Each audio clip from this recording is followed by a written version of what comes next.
Hey everybody, how's it going? We recently got the update that we'll be getting Bo-Katan, the Mandalore, and she will be unlocked via Epic Confrontation.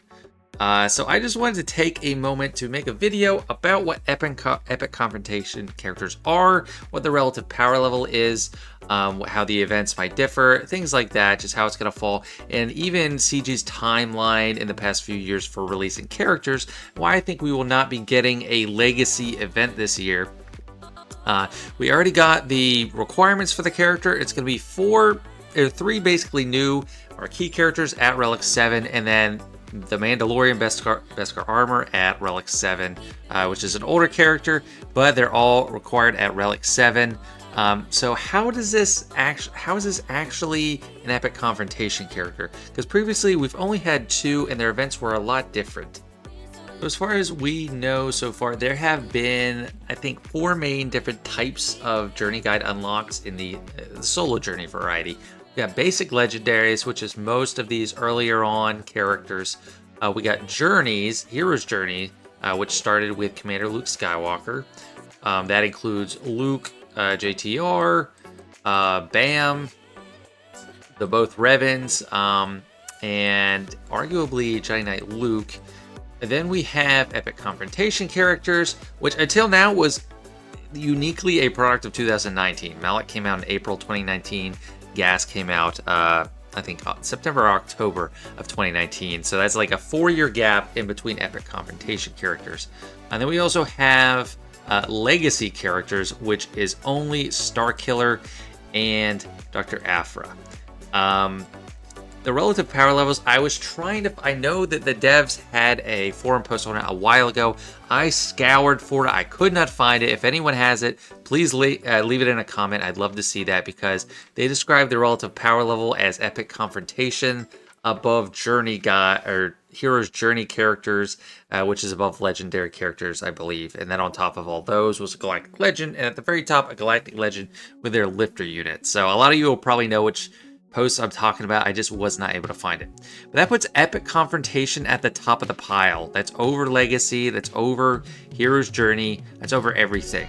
And if you look at the relative power level of General Skywalker and Malak, that means Bo-Katan is going to be no joke. I believe she'll be more powerful than Aphra or Starkiller, and I think her event will take the place of a Legacy event this year, which I'll look at the timeline in a second. But another thing about Epic Confrontation is the event format. Malak, as well as General Skywalker, were difficult events. And the main difference between why I think the requirements are the way they are now and back then, is because Relics had just come to the game in September of 2019. So they didn't have Relic requirements, they just had power level requirements. And they had a whole boatload of characters that you needed. For General Skywalker, you needed these 5 for this, and you needed another 5 characters and ships. So those 10 characters plus ships. Not like you required 10 characters as well.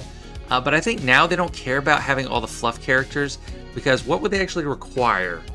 Because for events like this, CG's main customers are longtime players, or whether spenders or free, and they're trying to place requirements based on what those players will already have. Now, if you look at my Mandalorian faction, I have all of them are relics except this new one, of course. But it wouldn't really benefit to have a bunch of these required at the lower levels. So say they require a smattering of Relic 3s. Most players at the end game have them already, so that doesn't matter. So they just focus on the one thing that does matter, which is Marquise. Same thing as Galactic Legend Leia. She requires 4 Marquise R7. Bo-Katan requires 3 Marquise R7, which is basically just as difficult for me. Like, the requirements for Leia, it was so easy to get all the rest of them, and the only real problem is the Marquise. And I think they're doing basically the same thing with this Epic Confrontation. So that's why I don't think we need a whole line smattering of characters for this new event, just because they know it doesn't really matter for that. So now I want to take a second to speculate on the relative power level of the new Bo-Katan. And I'm just looking at my recent top 25 ranking of characters in the game, because I think it helps demonstrate the point. I don't have Galactic Legends in here. And the previous two Epic Confrontation characters. I ranked it 2 and 7. Now, a lot of people, there's some people dispute that, but a lot of people, I didn't find too many arguments about Malik. He's very high. Both of them are higher than pretty much every other legendary journey guide. It's actually falling how they said. The ones ahead of them are conquest characters. I mean, I do have a legacy character in there, so I think that's kind of a one-off though, just because I am a Grand Arena focused player and Starkiller's amazing Grand Arena. I think that's a little bit of an outlier because Afra is a little bit further down. I don't know where legacy event's supposed to fall in there. It's kind of an enigma because I think Afra is a little bit lower than Starkiller, and she falls even below Commander Luke, which is like an original Journey Guide character.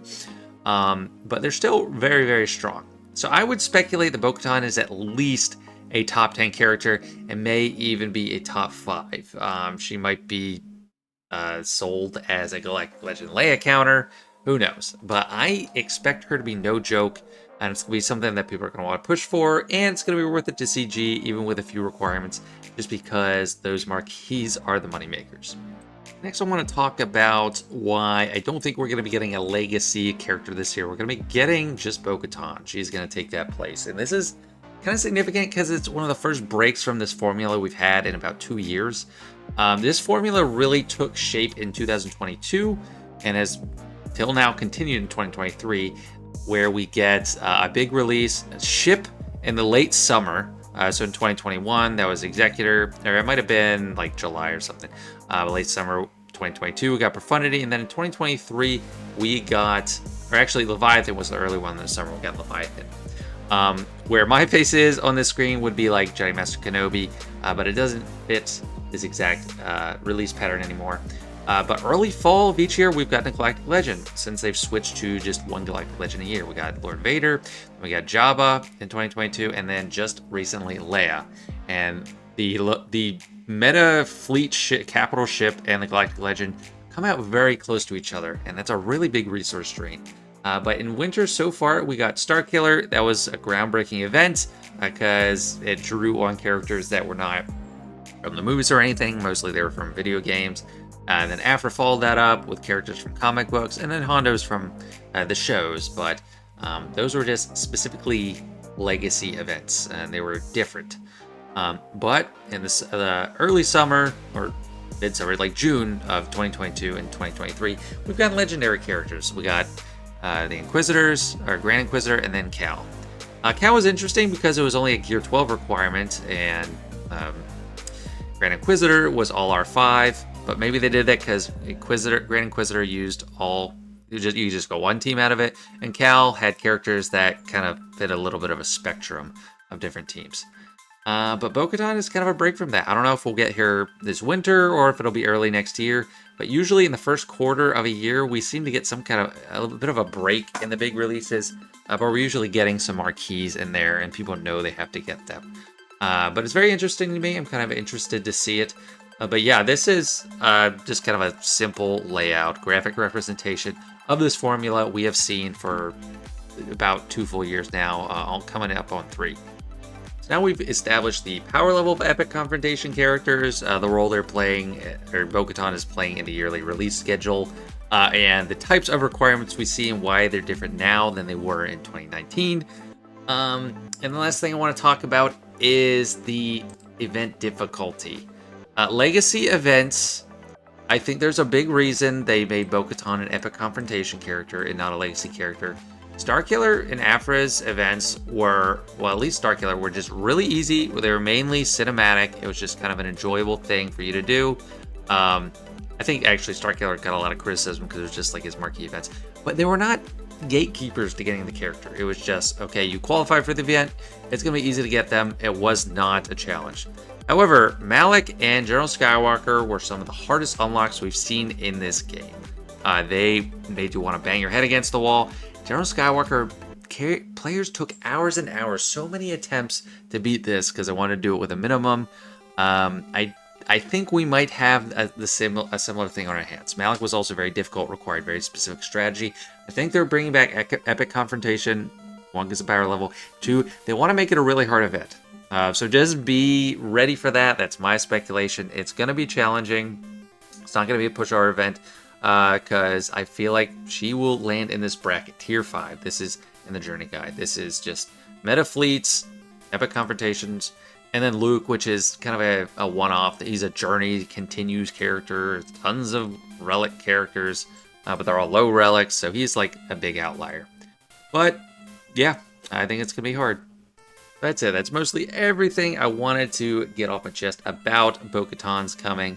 I think it's going to be interesting. I won't get her for a while, just like any of these new releases, but I expect her to make quite a splash, and it's going to be a great split because with Imperial Super Commando and Gar Saxon upping their game, we're going to have like a Dark Side Mandalorian team and a Light Side Mandalorian team.